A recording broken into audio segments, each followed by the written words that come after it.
Assalamu alaikum. Az बनावो अस Tchok Wangan. Yim Tchok Wangan छे वारियह मजेदार गसान त अतमस करो अस पन्ने वाड़ी हिंद वांगन इस्तेमाल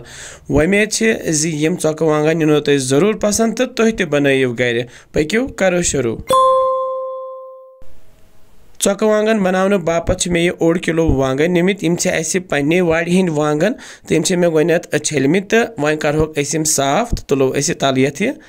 देल यम श्राप सत तो बे षटो लड़ प्यून पत किन तो वन करो मज बागियत ये श्राप सत ज खांड तो पत करोस ब्या खांड इत कन तो अत बनान यम 4 हिस्से वुचस तो यिथे कन करो बाकियन वांगन तो करोक यम तैयार तो वन क्या करो वन जोल मे गैस पे थो मे तव ताई मज त्राव बह तेलस 4 चमच बड़ ही यह रिफाइंड तेल करान इस्तेमाल तो हेक्यो फल तेल ते इस्तेमाल कर वांगन त्रावक बह अथ मज तो तलहोक यह वांगन तलहोक तुत काल ना ब्राउन गसन ब्राउन गसित इस एक्स्ट्रा तेल कड़ो यत कवलि मज नबर तो ये थो कम तिल कतर तो अम पत कड़ो वांगन अलग कुन यत प्लेटस मज वुचस तो अम पे तेल अत मज त्रावो गंड ओड़ निकरवित ऊर बे त्रावो यम रोहन फल 5-6 निकरवित ऊर बे त्रावो दालचीन प्यूंत यत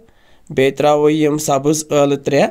अत ऊर बे त्रावो यत जीर 1 चमच बे त्रावो बड़ ٲल 1 अमे पत करो हल्क फ्राई तल मे गैस थोमुत लोत तो त्रावोस यम वांगन ऊर तो बे त्रावोस गरम मसाला पाउडर 1 चमच बे त्रावोस दानवल पाउडर 1 चमच बे त्रावोस बदियान 1 चमच बे त्रावोस होक शोंठ पाउडर 1 चमच बे त्रावोस मर्चवांगन चमच 1 बे त्रावोस लेदर चमच 1 ऊर तो बे त्रावोस यम 6-7 नील मर्चवांगन ऊर तो तमोस अत सती कन खलन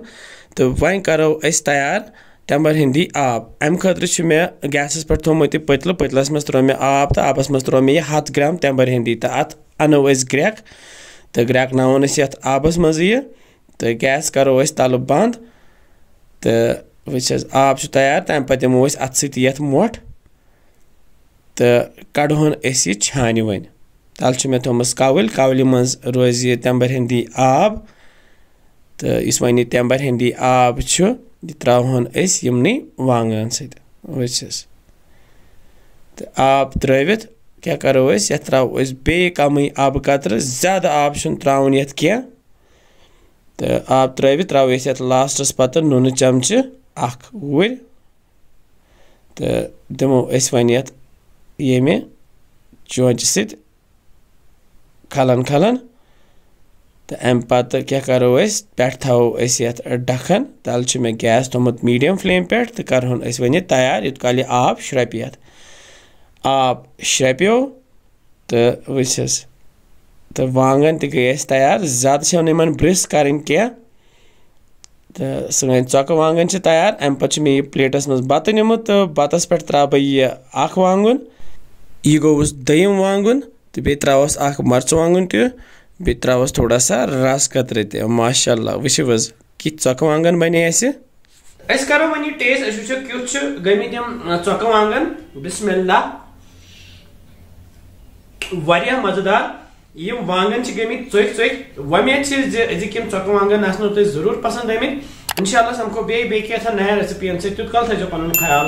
बिहिव रब्बस हवाल अस्सलामु अलैकुम।